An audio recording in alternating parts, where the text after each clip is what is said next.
today, inshallah, I'm going to talk about the role of health professions education in to achieve the Sustainable Development Goals.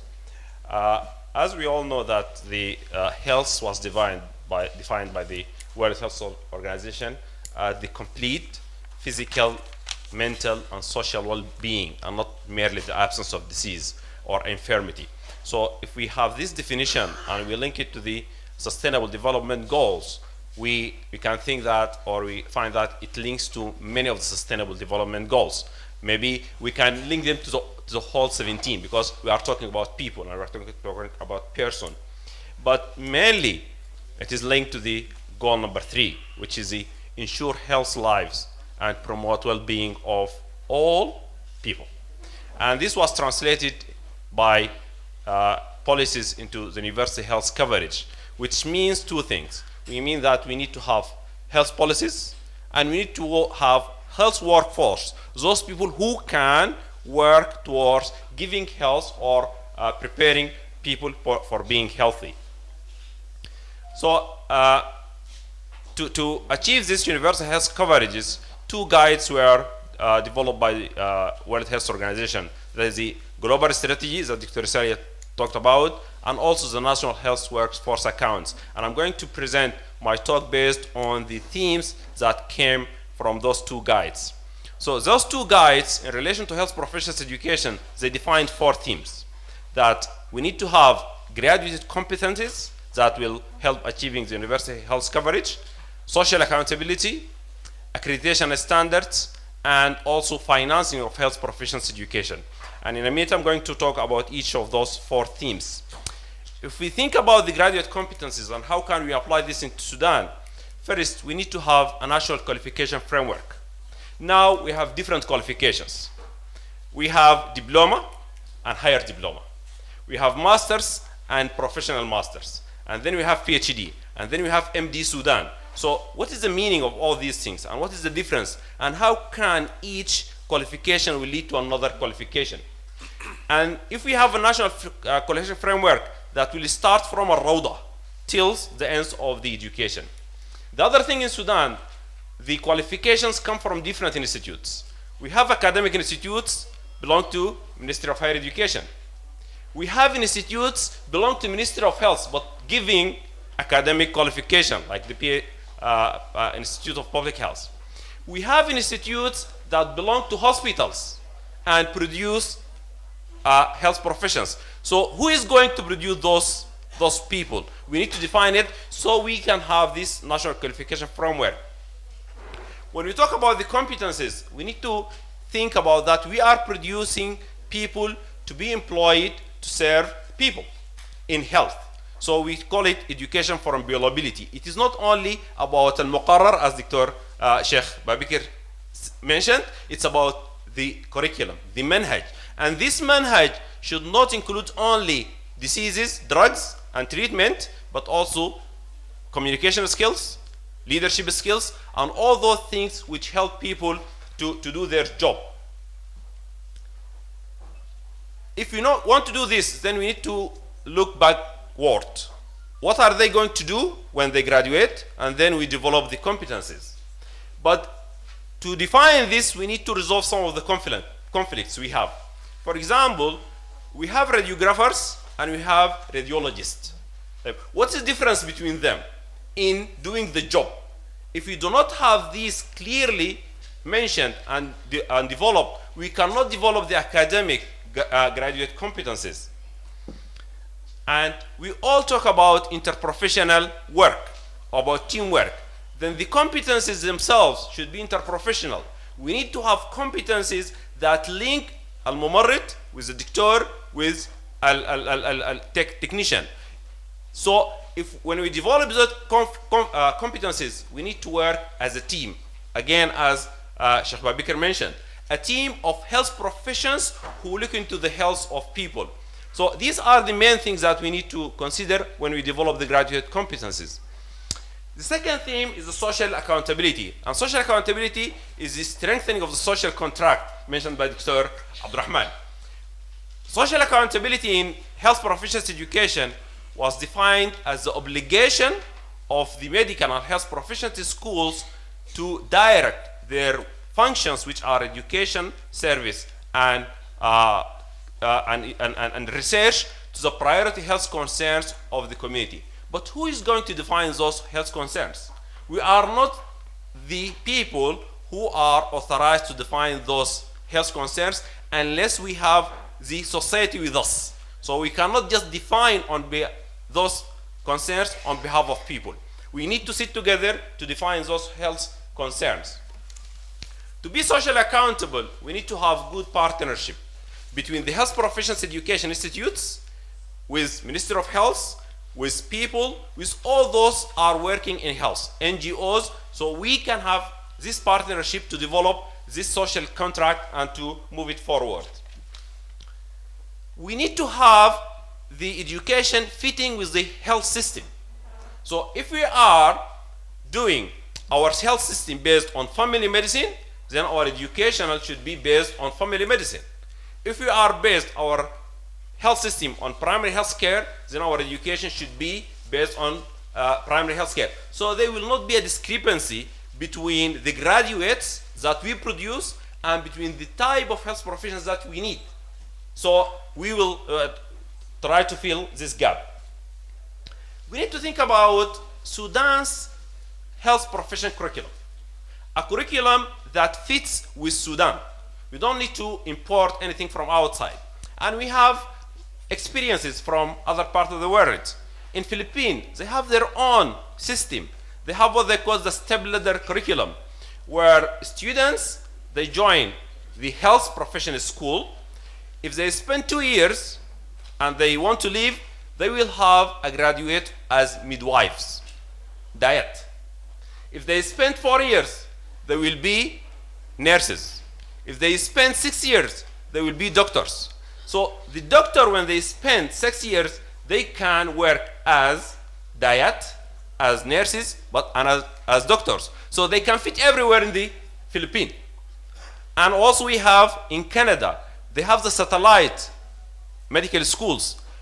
In Australia, they have medical schools that are devoted to the Aboriginals. So they teach them in the curriculum the language of the Aboriginals. And also we have in Iran, where they mix the health professions education with Minister of Health. So we need to think about our own curriculum that fits with Sudan, that helps Sudanese people to develop their health. And also we need to think about the acceptance of students and the community-based training. Who is going to join the medical school? Are they those only who can get 90% and above, and those who have the money? Those, they will not serve the community later on. I cannot say not all of them, but majority of them, they will not be able to go to remote areas. So we need to think about how can we recruit medical schools, medical students. How can we recruit the students for the health professions education? In 2011, we did a study about the distribution of medical schools in Sudan. We found them, most of them are in Khartoum, and those are in Al-Wilayat, they are in the big cities. So how can I train people in Khartoum and I want to send them to Kadugli? I want to send them to other places. They don't know even how can they live there. They don't know how to talk with people there. So we need to think about this balance. From where can we recruit the students and where do we train them so they can serve the community later on? The third theme is about accreditation and standards. We need to think about the outcome standards. Accreditation should not be based on how is the shape of your buildings. How many rooms do you have? How many chairs do you have? Should be based on what is the outcome. How did you serve the community? And then accordingly you will be either accredited health professional education institute or not. We need to think about social accountability. How can the accreditation standards help health professionals education to be socially accountable? And if they don't have this in the standards, they may not follow it. Accreditation should be for all professionals. Now we have a very good accreditation system for medical schools. 2 weeks ago, I was in Turkey, and they put the experience of Sudan in medical schools accreditation as an example for the world. But what about the nursing schools? What about the laboratory schools? We need to take them all together because doctors cannot work alone. They need all those people. So they have to be on the same level. Accreditation, we need to harmonize the curricula with the need of the country.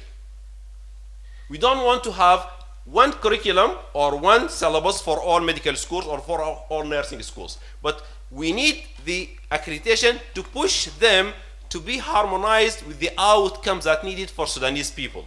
And we need to think about the society that we are producing health professionals to serve the people. If we have all this in the accreditation system, we can have graduates who can really serve the society, and we can have health professional institutes who can really go to achieve the sustainable development goals for Sudan. The last theme, which is all people talk about, is the finance. When we talk about the finance in health professionals education, we need to think about that health professionals education has many different people to work with. Not all people who work in the health system come from the health professionals education institutes. We have people who come from science. We have people who come from mathematics, from الناس الإحصاء. هم ما بيدرسوا عندنا في health professionals education, but they are part of the finance system. Also, we have people who leave the health professionals education for a while and come back, especially women. They leave for 1-2 years and they come back. So when we graduate them, we need to put put this in mind and put it in the financial plans for us. We need to think about the social return of investment and not only the return of investment. Nowadays, we have a lot of private health professionals education. It's right. No, it is not a sin. Again, they have to have a return to the society. It is not that we are accepting 100 students, we spend this amount of money, then we have to have a profit. Yes, you have your profit, but you need to think about how can you serve the society based on the profit that you are having. Because the land where your school is belongs to the country, and you have to pay for this. And also, whatever things we need to think about, practices we have, we need to think about socially accountable, cost-effective practices. Do we need a simulation lab? Maybe we don't, because we don't have a problem in patients. But we need to have another practice that help produce good graduates for Sudan health system. We are not, yes, we have people who migrate, and this is according to globalization, but from the beginning, how can they serve the health systems that we want for our people? And the stakeholders' involvement. We need to define them. Who are they? Stakeholders can also be, they are not only the people who can wear full suits and come and sit with us in the rooms. Maybe, as Dr. Abdullah mentioned, those people who work in Sharjah al-Hawadis may be a very important stakeholders that we need to take them with us, so we can think about how can we balance between the cost and the product that we would like to have. At the end, if you want to have universal health coverage, we need to have a sustainable workforce. And this sustainable workforce cannot be maintained unless we look back into the health professionals education system. How can we have it to fit with the health system that we need? So if you do this, we need to have medical schools or health professionals schools who can have a good partnership with all people, so our graduates will not have this confusion between shall I have a private practice to gain money or shall I have to work towards the public health, and then we can have this universal health coverage. Thank you very much. بنحلم بفضاء أوسع بنحلم بزمن أجمل بلاد ميلاد بلاد ميلاد